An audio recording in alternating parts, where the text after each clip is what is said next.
وبغض النظر عن القضايا السياسية، نحن لا نتكلم عن القضايا السياسية ولسنا على حال داخلين فيها، وليس من شأننا أن نتحدث في هذا الأمر، ولكن مصالح المسلمين الآن في خطر.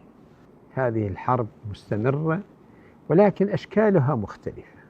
تارة الحرب تكون حرب ثقافية أو عقائدية أو أخلاقية، وتارة تكون حرب على أي حال حرب دموية، يعني يريد العدو أن يجتثك، يريد العدو أن يسيطر على مقدراتك، على أمورك.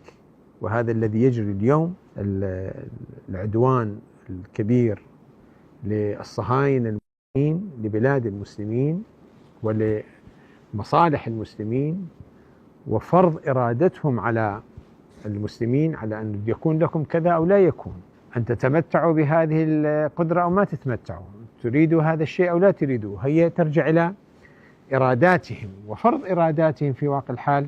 هذا نجدها منذ أن كان على أي حال هابيل وقابيل إلى يومكم هذا.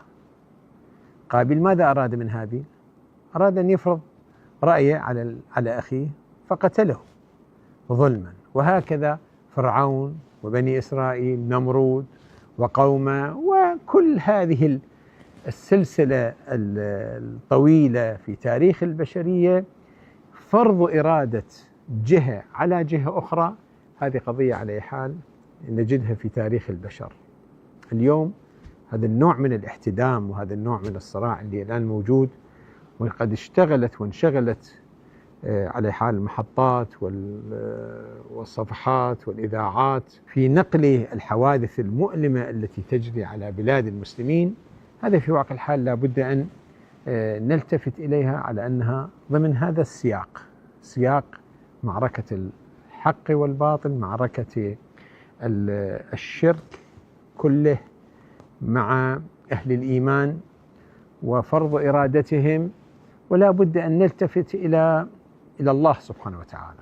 شوفوا، نحن كمؤمنين لا بد أن لا نبني قضايانا على إمكانياتنا المادية. المؤمن لا بد أن يلتفت إلى أنه هناك قدرة غيبية وهناك إرادة إلهية تقف مع المؤمنين إن كانوا أصحاب حق. الله سبحانه وتعالى لا يخذل المؤمنين الذين تكون دوافعهم إلهية، دوافعهم حق. رب العالمين لا يخذلهم. وفي تاريخ الإسلام كثير من الموارد، كثير من الحوادث حصلت والمسلمون في أضعف حالة، إلا أن الله سبحانه وتعالى نصرهم، وهذا بالإمداد الغيبي. ونحن في الواقع لا بد أن نضع للإمداد الغيبي حصة كبيرة في مواجهة أهل الباطل، في مواجهة الجبابرة والظلمة والمعتدين.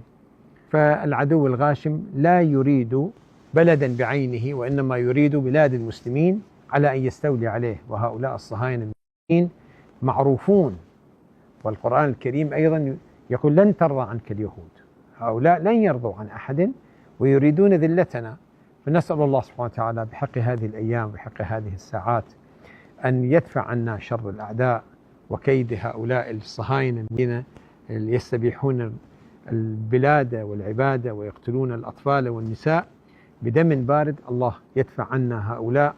واقرأوا أدعية الفرج، اقرأوا الأدعية المأثورة في الحفاظ على المسلمين وثغور المسلمين ومصالح المؤمنين، وأن يعجل في ظهور مولانا صاحب العصر والزمان، وأن ينصرنا على أعدائنا ويرحم شهداءنا ويعافي جرحانا. ونسأل الله سبحانه وتعالى أن يجعل النصر من حليف المؤمنين إن شاء الله تعالى.